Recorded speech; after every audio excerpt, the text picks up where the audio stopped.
Everybody at Sports Time, I'm Ricardo. Lightbourn tonight. This one goes to Carolyn Young, Cicely Stewart, and Dawn Martin. They are all taking a bow today. They're born in the best month of the year, November. Well, the game of soccer has really taken off here in Grand Bahama. The Girls Development League is providing a training ground for some very unique soccer officials. The Grand Bahama Girls Development Soccer League presents a new approach to the development of the game. After all the drills and presentation, it's a real fast-moving action on a soccer pitch. The program provides training ground for young soccer officials. Elcott Johnson is the soccer official coordinating this effort, and he says it's a win-win situation for his officials. We're using them to promote the sport. They're learning all the rules and regulations of the game, and they're out here practicing and helping Donnie with his league. The junior officials will be able to get in the much-needed work to prepare them for what could very well be a lucrative career.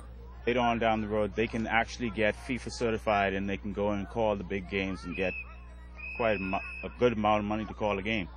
Given the growth of soccer in the Bahamas and indeed the world, girls or boys soccer, the opportunities are there for officials at all levels. For the men's side of the game, once they show their confidence on this side, then we hope that they'll make that transition to call the men's game, which is a very competitive game, and it can be a little controversial. So we're hoping that this builds their confidence enough where they can go over there and be the confident referee, linesman that we know they can be. And it's great they're having that program. The Grand Bahama Volleyball Association with a busy weekend, folks, on court of the YMCA. Youth in action defeated Freeport Ship Services 26-24, 25-19, 23-25, 25-17, and 15-10. The Grand Bahama Shipyard Cruisers over the Freeport Shipyard Services as well. In the co-ed affair, 29-27, 13-25, 29-27, and 25-21. In the men's showdown they had on the weekend, the GB Shipyard Sharks, Fun Police and Forces get the score 23-25, 25-23, 25-23, and 25-23. Not bad. Those guys are having some fun. Now, the Grand Bahama Softball Association continuing in its championship co-ed and men's slow pitch play.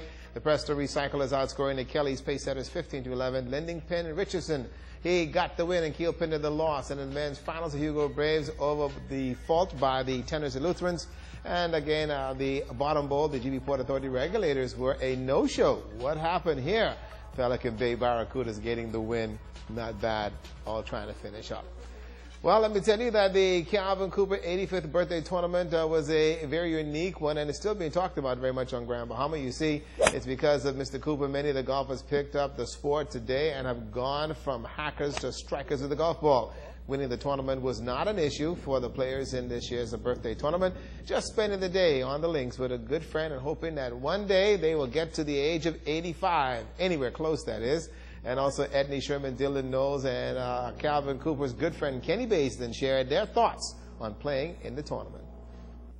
The reason I am here is because of Mr. Cooper and his contribution to golf, and he was very much responsible for me being introduced to the game.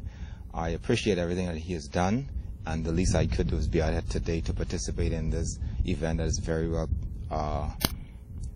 supported by many of the local golfers and other visitors. Mr. Cooper is the leader of our golf group down at the Bahamian, and even though I haven't been playing this year, it is impossible for me to not come out and support him on this 85th anniversary of his birth and his time on this earth. He's been an inspiration to all of us, and supporting him is the least I could do. We have been girlfriend buddies for so many years. I hate to really mention the years, we've been girlfriend, but it's my pleasure to do this on his behalf today. It's a real pleasure. And I know he's going to enjoy seeing the amount of friends that he have out here today. And yes, folks, the Miami Dolphins defeated San Diego. Well, they always beat San Diego, and Darren Meadows got some bass in his voice today. Now he is asking the Carolina Panthers, my team, to beat New England tonight. Y'all Dolphins got to stop begging. That's a look at sports.